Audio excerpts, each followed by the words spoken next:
Okay, yeah, apparently I have not done one of these since April, and that doesn't really surprise me, but I want to get back into them as soon as possible, really.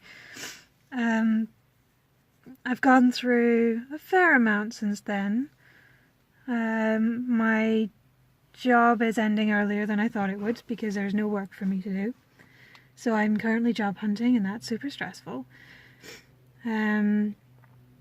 I got back in touch with my dad, who I've not spoken to for nearly 4 years. So that was super stressful. But I saw my sister for the first time in a long time. That was really nice. I've been generally up and down with depression, or down and further down with depression. It's been... Game over, man! Game over! Sorry about that. It's been a bit of a struggle. I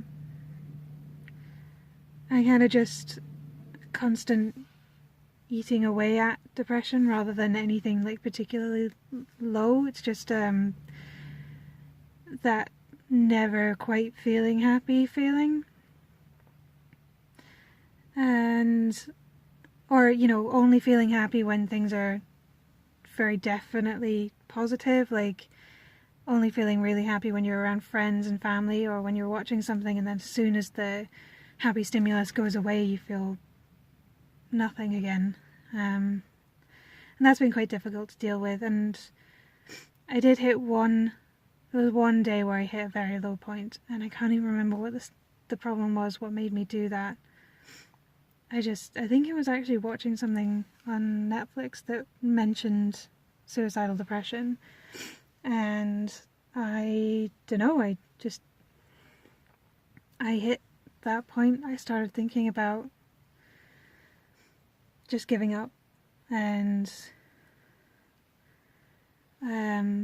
just walking away from my life and ending it. And it was scary. It was the first time it's happened in a while, and I felt really horrible, and I immediately got off the sofa and I went and found my cat, and I sat next to her and I looked into her eyes and immediately started crying, and I basically said, I'm really sorry, I'll never think about that again, I'll never leave you. And I found the strength to literally talk back to my depression, the version of me that was stood over my shoulder saying, look, it would just be easier for you to just walk away and for everybody else if you just stop.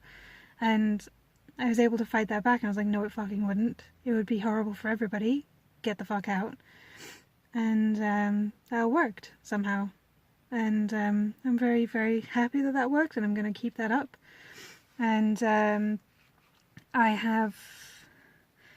my sister got me a Manaya symbol from New Zealand, which is a Maori symbol for guardianship and protection, and I use it as a focal point for keeping away the depression. My depression, I visualize as it's a version of me that doesn't want me to suffer, but wants to protect me and protect the world from me. And but it's wrong. It's not. It has the wrong idea about how to do that or why it should be doing that. And I need to not listen to it. And I use this now. I wear this all the time now. And it is my ward, my guardian against the depression getting to me. And, mysticism aside, it's a good thing to have something to focus on, where you whenever you see it or you feel it, you're reminded, aha, no, I'm not going to think about that. You're not going to get to me. And that's been quite effective so far. It'll never, keep me truly happy, but it will keep the worst of it away, I hope. And, maybe it is silly or even potentially dangerous to put everything into a single item, but I don't know, it's helped. I like it. I like the story behind the manaya. I like the design. I like that part of it is always greenstone or bone, which this is bone here, and it's, I don't know, it feels, because it was given to me by somebody who loves me and understands what I've been through and doesn't ever want me to go through that again, it really helps keep that memory of, being strong and fighting back alive. Before my sister first moved away, before she first went to Australia, it was not long after I had fully recovered from my really serious bout of depression, following my last few years in my relationship and my breakup, and she hugged me the tightest she's ever hugged me and said, "Don't ever do that again." And that was probably the most we'd ever talked about what I went through, but it made it clear that it really hurt her, or gotten to her. She'd been really worried about me, and I promised I wouldn't. And when she came back, she brought me this, and she gave it to me saying, "Oh, it's a totem that drives away evil spirits, so be prepared to disappear." I was like, ha ha. But we also spoke that weekend about the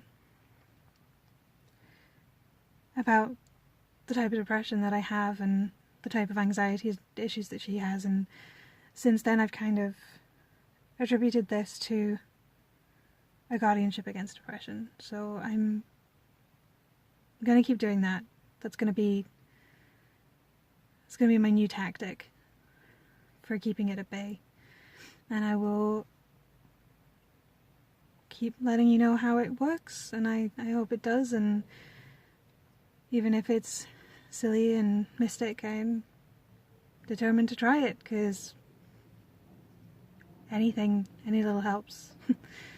Anyway, so yeah, I'm gonna post more often. I'm going to try to get back on the depression hacks. I'm gonna start the dream diary again, because those have been getting weird again.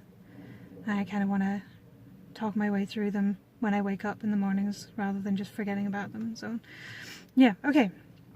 That's my update for today, 9th of August 2018, and I hope to post again soon. Bye.